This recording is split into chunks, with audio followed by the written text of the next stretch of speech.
All right, here's a live look at Georgetown on the shore Odyssey Skycam. The sky is partly sunny right now. This evening's going to be nice, but kind of like what we had yesterday morning, there is going to be some fog developing after midnight, and some of it could be dense, and it could linger into the early morning hours tomorrow. So something to keep in mind, just like last night, could be pretty dense out there, but then we transition to a nice sunny afternoon for your day on Saturday. Same thing with Sunday. Morning fog gives way to some nice afternoon sunshine. So the bottom line is that the weekend looking pretty good out there, especially during the afternoon.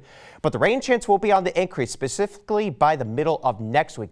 That's when we could see some pretty unsettled weather come into the picture. And it's a bit dry out there, so we could certainly use some of that rain. But right now, just some clouds, mostly towards Accomack County. It's rather cloudy, but it's mainly just a high cirrus overcast sky out there, especially the further south you go. But we got a strong area of high pressure to the north, and that's bringing plenty of sunshine towards New England and New York, and that's kept our weather pretty nice over the past few days.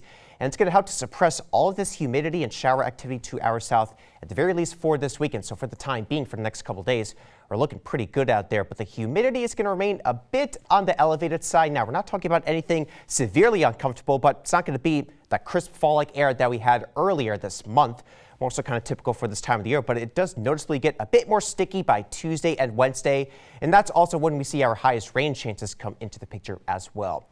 Now, kind of like today, the wind will be a bit noticeable tomorrow, especially if you're along the coastline out of the northeast. We could see a few gusts tomorrow afternoon at around 25 miles per hour, and even inland, a few gusts around 20 miles per hour. It's certainly on the cards as well. Sunday is fairly breezy as well. Along the coastline out of the northeast, we could see a few gusts approaching 25, maybe 30 miles per hour, and even inland, a few gusts approaching 20. And that will keep the humidity a bit more in check, remaining slightly muggy out there just because of that onshore influence as well.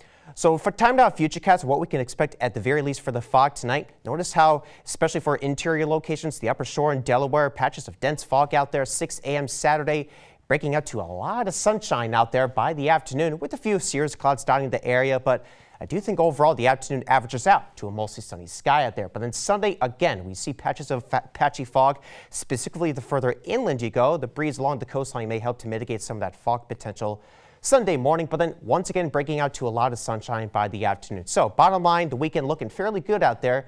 It's not until we get to next week where the clouds and eventually a shower chances will be on the increase. Tonight, 62 to 67 degrees, some patchy fog developing late. Tomorrow, slightly breezy out there. The highs between 77 and 82 degrees, and it's going to be warmer the further inland you go, so something to keep in mind out there. Mostly sunny by Sunday afternoon as well. We'll go with partially sunny by Monday. The high is 78 degrees. Highs generally in the upper 70s, a little bit cooler just because we still have that onshore flow in effect. For the rest of the weekend, it does turn unsettled with some cloudiness and shower chances, guys.